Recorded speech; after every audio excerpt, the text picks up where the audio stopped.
Hello everyone, welcome back to my channel.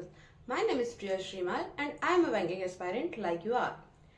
तो मैंने काफ़ी सारे बच्चों से सुना है कि वो कंफ्यूज होते हैं कि उन्हें बैंकिंग के एग्ज़ाम्स चूज़ करना चाहिए या एसएससी के एग्ज़ाम्स चूज़ करना चाहिए because of similarity of exam pattern, little bit similarity of syllabus.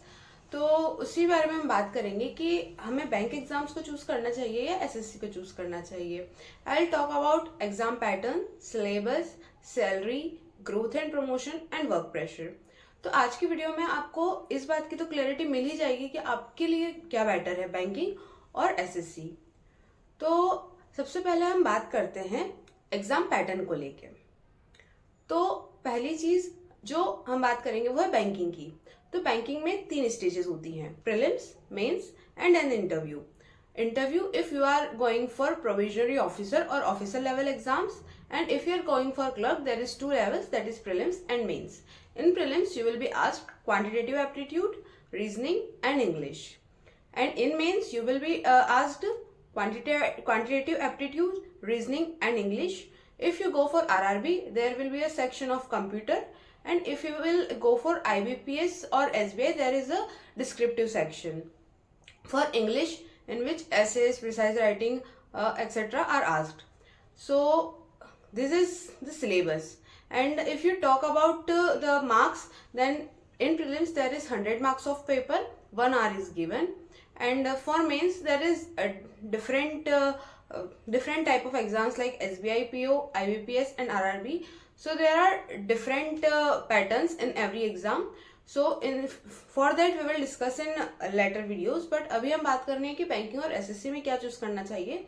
तो मैं आपको बैंकिंग का सिलेबस और पैटर्न बता देती हूँ।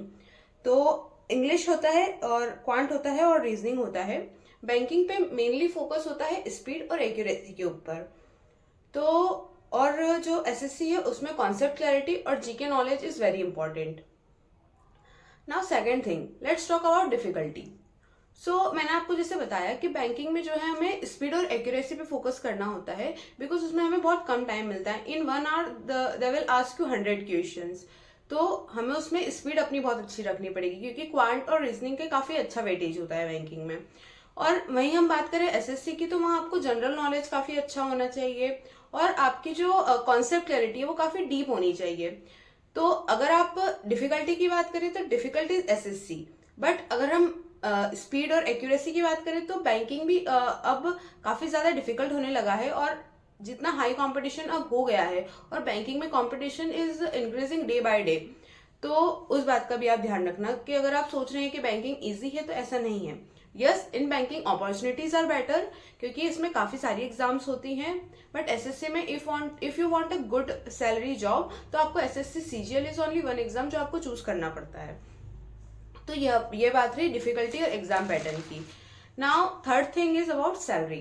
तो सैलरी स्ट्रक्चर लगभग सिमिलर होता है बैंकिंग और एसएससी का। For banking clerical jobs you will receive 40 to 50,000. If you are a bank PO, you will receive 70 to 80,000 in your starting years. And if you talk about SSC, तो SSC में भी हमें 50 to 70,000 की salary range मिल जाती है SSC CGL में। ये रहे। उसके बाद हम चौथी बात करते हैं ग्रोथ एंड प्रमोशन की। This is very important point.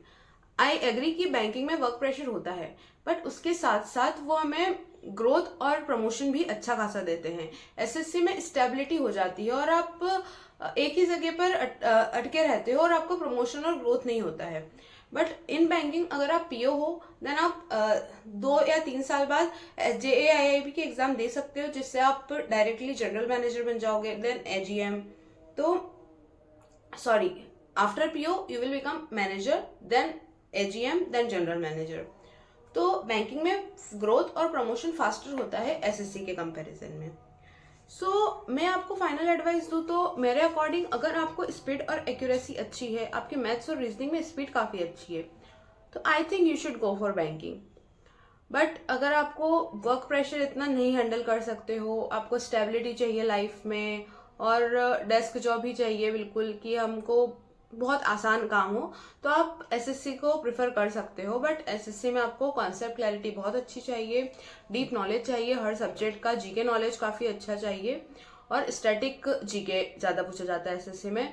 As compare to banking में करंट अफेयर्स भी पूछा जाता है और स्टैटिक भी पूछा जाता है, बट स्टैटिक ईजी होता है। तो मैं आपको यही सजेस्ट करूंगी कि अगर आपको बैंकिंग में इंटरेस्ट है, फाइनेंशियल सेक्टर में इंटरेस्ट है, अगर आप उसी सेक्टर में ग्रोथ चाहते हैं अपनी, तो बैंकिंग चूज करिए। बट अगर आपको स्टेबिलिटी चाहिए, डेस्क जॉब चाहिए, तो आप एसएससी के लिए जा सकते हो। तो आई थिंक मैंने आपकी काफ़ी हेल्प करी है। मैंने जितना हो पाया पूरा आपको समझाया, exam pattern, syllabus, salary, promotion and growth. But it depends on you कि आपकी जो स्ट्रेंथ क्या है और आपको अपनी लाइफ में क्या चाहिए। एकदम स्टेबिलिटी चाहिए, वर्क लाइफ बैलेंस चाहिए, या ग्रोथ एंड प्रमोशन चाहिए। तो अकॉर्डिंग टू दैट आप चूज कर सकते हो। और आप कमेंट सेक्शन में मुझे बताइएगा कि आप एसएससी के लिए प्रिपरेशन कर रहे हो या बैंकिंग के लिए प्रिपरेशन कर रहे हो, और भी कुछ हेल्प चाहिए हो या आपका कोई भी सजेशन हो जिसके लिए मैं आगे वीडियो बना सकूं, तो वो भी आप दे सकते हैं। Thank you so much, bye bye.